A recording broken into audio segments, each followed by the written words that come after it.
have a very, very tender spot for this movie. It's very hard to look like you're having a fun time when you're like,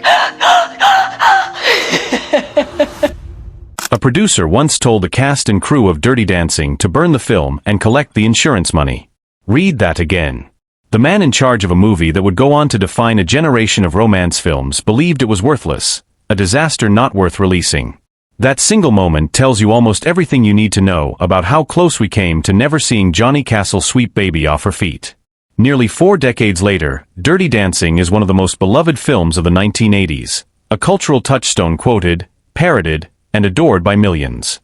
But behind that legacy lies a production riddled with injury, tension, freezing water, studio panic, and a leading man who was hiding more pain than anyone on set realized. Today we're going back to 1986 and 1987, peeling apart the layers of a movie that almost didn't survive its own creation.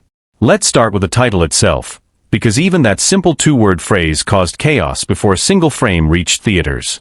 In the late 1980s, studios were extremely cautious about anything that hinted at controversy, whether that meant nudity, adult themes, or provocative language. The producers of this film believed they had avoided that trap entirely. They hadn't. Screenwriter Eleanor Bergstein, who based much of the story on her own adolescent experiences at a Catskills resort, later explained that customs officials at the Canadian border actually held up the film's daily footage because they suspected it was pornographic based on the title alone. Despite that reaction, the studio refused to budge. Patrick Swayze, on the other hand, reportedly despised the name from the very beginning. In a 1987 interview with broadcaster Bobby Wygant, Swayze admitted he wasn't fond of the title and would have preferred something else entirely, but ultimately had no say in the decision. Considering the alternative title under serious consideration was I Was a Teenage Mambo Queen, audiences today might agree the studio made the right call, even if their leading man didn't love it. Casting is where things get even more surprising, because the film we know today almost starred a completely different actor in its most iconic role. Before Patrick Swayze became Johnny Castle, names like Billy Zane, Benicio del Toro, and Val Kilmer were all in consideration for the part. In fact, filming had actually begun with Billy Zane cast as Johnny. It wasn't until producers noticed a distinct lack of chemistry between Zane and Jennifer Grey that the decision was made to replace him.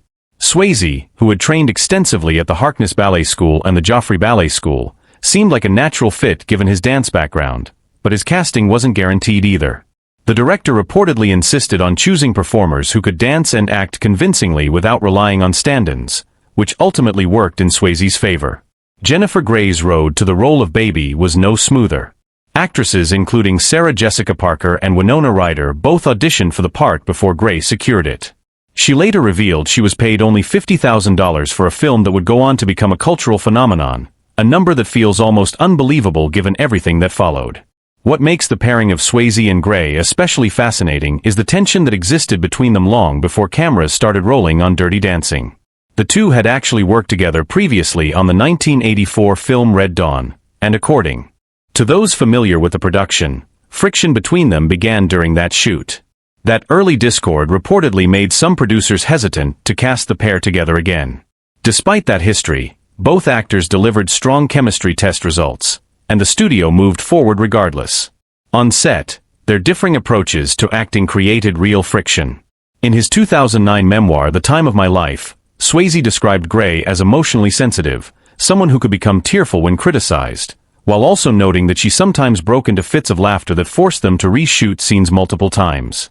Choreographer Kenny Ortega, who worked closely with both actors throughout filming, later reflected that their dynamic swung between genuine conflict and genuine affection, but that whatever passed between them on any given day was undeniably powerful. That volatility, strange as it sounds, is part of what gave their on-screen partnership its emotional charge. One of the most memorable moments in the entire film happened completely by accident. During the famous training montage where Johnny and Baby rehearse their mambo, Baby breaks into uncontrollable giggling while Johnny grows visibly frustrated. Audiences have always assumed this was a scripted beat meant to show their growing closeness. It wasn't. Jennifer Grey was simply ticklish, and her laughter in that moment was entirely real, as was Swayze's irritation at having the scene interrupted again and again. According to producer Linda Gottlieb, the production team had actually forgotten this footage existed. They filmed a more composed version of the scene for use in the movie and moved on. It was only during the editing process that the team rediscovered the outtake, and upon watching it, the entire room burst into laughter. When they showed it to Gray and Swayze, both actors reportedly laughed just as hard, having completely forgotten the moment ever happened. That spontaneous outtake became one of the most cherished scenes in the finished film. A similarly unplanned moment occurred during the sequence set to Mickey and Sylvia's classic recording of Love Is Strange, where Johnny and Baby dance playfully together. The actors reportedly didn't realize cameras were rolling during what they believed was simply a rehearsal, which is part of why the interaction feels so unguarded and genuine on screen. Filming conditions were far from glamorous, and the production's most iconic sequence, the lake lift, came at a real physical cost. Principal photography ran from September 5, 1986, and wrapped in just 43 days. Outdoor temperatures during shooting reportedly soared past 100 degrees Fahrenheit, and with lighting and camera equipment adding to the heat, conditions on set could climb even higher. Choreographer Kenny Ortega has recalled a single day when 10 crew members fainted within 25 minutes due to the extreme heat. Veteran actress Paula Truman, who played Mrs. Schumacher, collapsed on set and had to be taken to a local emergency room for treatment. But the greater irony is that while the film was shot to look like the height of summer, production delays actually pushed much of the shoot into autumn. Crews resorted to spray painting dead grass and fading leaves green just to preserve the illusion of a warm season. And the lake sequence, arguably the most romantic moment in the entire film, was shot in October, when water temperatures had dropped to a bone-chilling 40 degrees. Jennifer Grey later admitted the cold was almost unbearable, joking that she only got through it because she was young and hungry enough to push forward. Swayze, in his memoir, described the water in far starker terms, calling it dangerously cold, and recalling that the scene had to be filmed over and over. What most audiences never knew is that Swayze was fighting through serious physical pain throughout the entire shoot. Years before filming began, he had suffered a significant knee injury during his time as a professional dancer, first damaging the joint as a teenager playing football, then worsening it during his career with the Elliott Feld Ballet Company. At the age of 24, a tooth abscess led to a staph infection that settled in that same injured leg, and doctors reportedly warned him he was at risk of losing the limb entirely.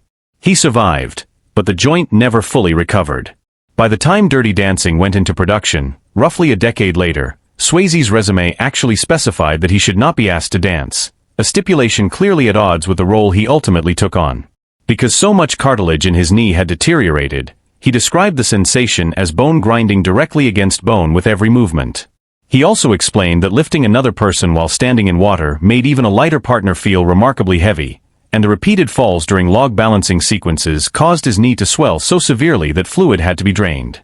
Despite all of this, his performance never revealed a hint of the pain behind it, a testament to both his training and his sheer determination to deliver the role convincingly. Even after filming wrapped on schedule and on budget in late October of 1986, the film's survival was far from guaranteed.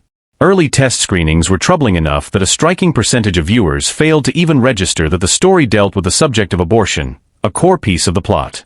When producer Aaron Russo screened the rough cut in May of 1987, his reaction was reportedly so negative that he suggested destroying the film entirely and collecting the insurance payout instead. Marketing partnerships fell apart over the same subject matter, and the studio Vestron was left promoting the film largely on its own. What had been planned as a brief theatrical run before a quick move to home video instead became one of the most unexpected box office success stories of its decade, eventually earning an Academy Award for Best Original Song for I've Had the Time of My Life. Producer Eleanor Bergstein later reflected on just how dismissive early reactions had been, recalling that industry insiders openly dismissed the film as worthless before it ever reached audiences. Even now, the legacy of Dirty Dancing continues to evolve. A long-anticipated sequel featuring Jennifer Grey has been confirmed, though production delays tied to the SAG-AFTRA strike pushed its timeline back considerably.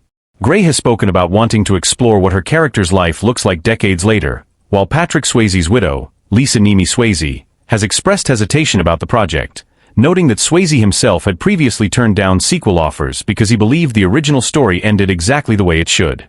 Whatever the future holds for that next chapter, the story behind the original film remains just as compelling as anything on screen. It is a story of two performers who clashed and connected in equal measure, of a leading man who danced through pain most people never saw, and of a small film that almost never made it to theaters at all. What we've come to know as a timeless classic was, in truth, built on uncertainty, injury, and last-minute survival. And maybe that's exactly why it still resonates. Because behind every effortless dance move and every unforgettable scene, There was a group of people fighting, quite literally, to bring something beautiful into the world against every possible odd.